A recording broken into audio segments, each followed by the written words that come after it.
Meus irmãos, meus amigos, que a paz de Jesus Cristo esteja conosco e que as bênçãos de Deus, nosso Pai, que elas possam nos beneficiar a todos, indistintamente, em qualquer lugar que nos encontremos.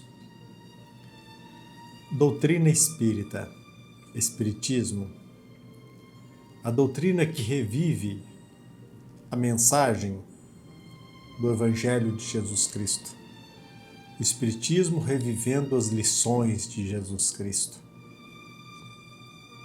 Na Revista Espírita de 1868, foi divulgado em maio a seguinte exclamação de uma jovem duquesa, abre aspas, eu o creio sinceramente.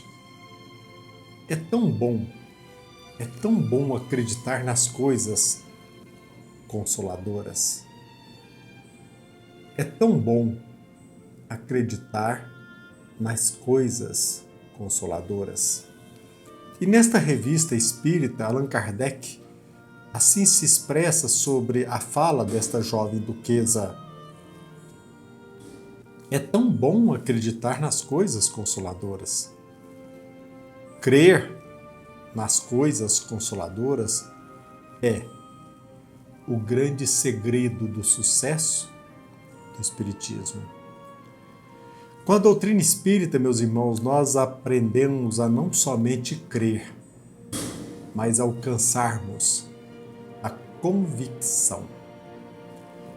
E o estudo, a investigação, nos leva à convicção. Se crer já é bom, como expressa a jovem duquesa, imaginemos ter convicção. E com a doutrina espírita nós aprendemos que não basta crer, é preciso estar convicto. Eu quero compartilhar com vocês fragmentos de um vídeo, de um depoimento. Como eu disse, estudar, pesquisar, aprofundar.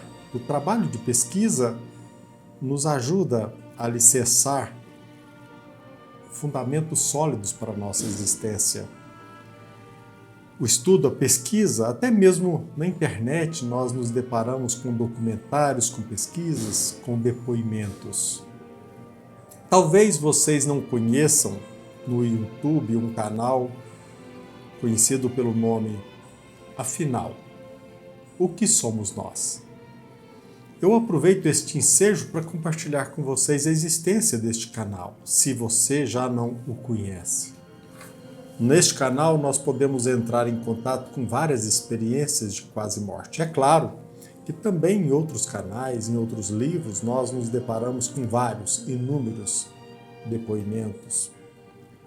Eu quero compartilhar neste dia de hoje fragmentos da experiência da professora Aparecida Wolff Cardoso Weber.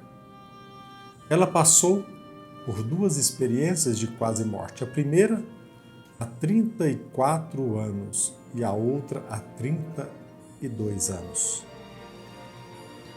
Além de professora, Cida Wolff, assim conhecida por todos, ela é pesquisadora, escritora, graduada em letras e psicologia positiva e atualmente, segundo ela está fazendo pesquisa na área de neurociência. Certamente por conta, como ela mesma relata, por conta dessas experiências, ela está participando de um curso na área de neurociência. Eu quero destacar, neste ensejo, nesta oportunidade, quero compartilhar com vocês apenas o fato de que, pela experiência de quase morte, fora do corpo, Cida Wolff ela teve contato com um tio que, para a família, havia se matado, suicidado quando ele tinha 17 anos. Esta experiência de quase morte, nesta experiência ela teve contato com este tio. E este contato foi o vínculo para saber que, em verdade, ele havia sido morto pelo namorado de sua outra tia, irmã da sua mãe, quando ele, como nós dissemos, ele contava com 17 anos. O namorado da tia, junto com o irmão, o cunhado, eles entraram em discussão e o namorado da tia matou. A tia de Cida Wolf, ela havia guardado este segredo durante toda a sua vida. E num determinado dia, Cida Wolf teve um contato fora do corpo com este tio. E logo depois ela foi visitar a tia, que se encontrava mas muito doente. E quando foi recebida, ela confessou o ocorrido. Na verdade, o irmão dela, o tio de Cida Wolf, ele não havia se matado, não havia suicidado. Em verdade, ele, como ela já tinha percebido na experiência de quase morte, ele havia sido morto.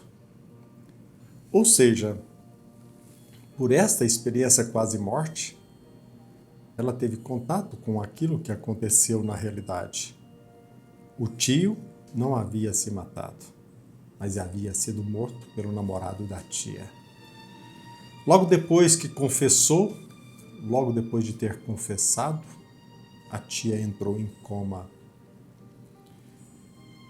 Eu convido vocês a assistir o vídeo e eu vou compartilhar com vocês alguns fragmentos deste vídeo. Eu peço para que vocês assistam o vídeo a seguir e depois, querendo, dirija-se ao canal do YouTube chamado Afinal, o que somos nós? Como eu disse, neste canal existem muitos relatos, depoimentos úteis à edificação de nossa convicção. A convicção de que a morte não existe. É tão bom crer na doutrina consoladora, mas muito melhor. É tão bom ter convicção nas coisas consoladoras. E a doutrina espírita nos ajuda. O nosso estudo, a nossa investigação, nos leva certamente a ter a convicção de que a vida não termina com a morte. Nós somos imortais. Portanto, não se deixe vencer pela tristeza, pelo desânimo. Siga em frente. Nós estamos envoltos nas melhores circunstâncias, enfrentando os melhores desafios para o nosso aprimoramento, não somente aqui na Terra, mas a nossa ascensão como espíritos. Assista o vídeo e tire as suas próprias conclusões. É interessante notar o seguinte: a sua convicção depende do seu trabalho, do seu esforço, do desejo de se convencer através da pesquisa, do trabalho, porque é tão bom ter a convicção de que a vida continua. É tão bom ter convicção nas coisas consoladoras. Que a paz de Jesus Cristo esteja conosco e que as bênçãos do nosso Pai, que elas possam continuar nos beneficiando a todos, hoje, amanhã e sempre. Que assim seja. As duas EQMs. Na primeira, você foi atendida ou recebida por uma criança de 3 anos que você achou que fosse uma sobrinha sua que tinha morrido de câncer, correto? Sim, exatamente. E na segunda, você veio um rapaz cuidar de você. Esse rapaz você não reconheceu? Eu não conhecia esse rapaz, mas ele tinha uma fisionomia muito conhecida. E daí eu comentei, e a minha mãe achava que eu tinha sonhado, que era sonho. E ela comentou que ela tinha um irmão que fazia mais de 40 anos que havia falecido e que eles não comentavam nada, porque ele tinha tirado a vida. Mais tarde veio a confirmação que ele não tinha feito isso, que era o contrário, tinha tirado a vida dele.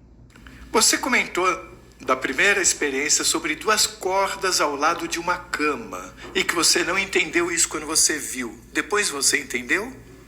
Sim, porque daí eu perguntei para o meu pai: ô pai, quando a mãe estava tendo o meu parto, eu vi que tinha 2 cordas nas laterais, como se fosse uma guarda, e espichada ali. E aí ele disse assim, minha filha, que era lá nos fundões, nos brejos, e a gente colocava uma corda bem espichada para as pessoas, eu coloquei para tua mãe se segurar para a parteira, para ajudar a parteira na hora do parto. Ela se segurava para fazer as forças do parto. Você não tinha como saber disso porque ninguém tinha te contado? Seu pai ficou surpreso de você falar isso?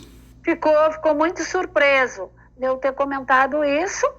E a minha mãe ficou muito surpresa com os fatos que eu contei, que eu vi ela me surrar com 3 anos. E daí eu contei o tipo da roupa que me vestiram, que era uma jardineira, que ela me bateu, e daí me deram banho, vestiram aquela jardineirinha, e eu levar para o hospital, para o médico, em Bom Jardim da Serra. Eu tinha uns 3 aninhos, porque eu tinha vomitado, e eu sentia a minha irmã, que era 20 anos mais velha do que eu, nesta época eu já tinha 23, ela sentia aquela imensa dor de eu ter apanhado desse jeito com 3 aninhos. E depois, eu tinha uns 4 anos, eu apanhei muito, porque eu fiz uma balda e não deixei a mãe escutar as notícias no rádio. E daí a mãe me levou para a rua, numa cozinha de chão, que é de fazer fogo de chão, me bateu bastante e me levou no quintal e me pisou no pescoço e me deixou lá na rua e deixou meu irmão me cuidando. E daí o meu irmão me juntou da terra e ficou segurando na minha mão e eu chorava muito e eu sentia aquela dor que ele estava sentindo na alma. Eu percebia, e ele tinha 11 anos. E daí eu falei para a mãe, daí ela disse que ela se arrependia muito de ter feito isso e que realmente tinha acontecido. Isso que apareceu na segunda experiência, que você disse que talvez fosse um tio seu, depois que você soube da história. Eu pergunto, você descobriu que na verdade ele não tinha tirado a própria vida, e sim que alguém tinha tirado a vida dele. Você descobriu isso durante a EQM ou sua mãe que contou isso para você? Não, não, a minha mãe nem sabia que ele não tinha tirado a vida. Eu fiquei sabendo muito depois, porque a minha mãe contou que ele tinha ido morar em Porto Alegre com uma irmã dela, uma tia minha. Ele foi morar com a irmã em Porto Alegre. E naquele tempo era só por carta, isso há bem mais de 40 anos ou 50 anos. E que daí a minha tia mandou uma carta dizendo que ele tinha tirado a vida e para a família se conformar. E a família se conformou, porque ele tinha tirado a vida e ele tinha 17 anos. Aí nunca mais tocaram nesse assunto. Aí depois eu já tinha meus 2 filhos, eu já tinha passado por essas 2 EQMs, e o meu menino já tinha uns 4 anos. Eu tive uma visão desse rapaz. Era um dia muito bonito e eu estava na área da nossa casa, lá em Bom Jesus, e de repente eu vi assim por segundos, parece que eu entrei em outro plano e eu vi o mesmo rapaz. Eu vi esse rapaz e daí eu comentei com a mãe. Nesse mesmo dia veio o telefonário do hospital que essa minha tia estava hospitalizada muito grave. Aí eu fui com a minha mãe no hospital. E a minha mãe não queria ir, eu insisti para ela ir. Aí a minha tia contou a verdade. E aí entrou em coma. Ela contou, isso era 4 horas da tarde, que ela não tinha contado, porque daí a família ia ficar muito triste, muito chateada. Mas, na verdade, tinha ocorrido uma discussão entre um namorado dela e o irmão, né? E o namorado tinha tirado a vida dele. E pediu para a mãe contar para as outras 2 irmãs, que ainda eram vivas, e somente para as 2 irmãs. E a mãe guardou aquele segredo, só contou para as 2 irmãs, mas me contou. E de que forma você relacionou a sua visão rápida desse rapaz com a sua tia estar prestes a entrar em coma? Porque ela era que sabia todo o segredo da vida dele. Todo o segredo da vida dele, ela que contou para a família por medo que ele havia tirado a vida e não tinha sido o namorado dela que tinha tirado a vida dele. E no momento que você soube da sua tia, você relacionou a visão que você teve pouco tempo antes. Exato. Porque depois dessas EQM, a minha vida mudou muito.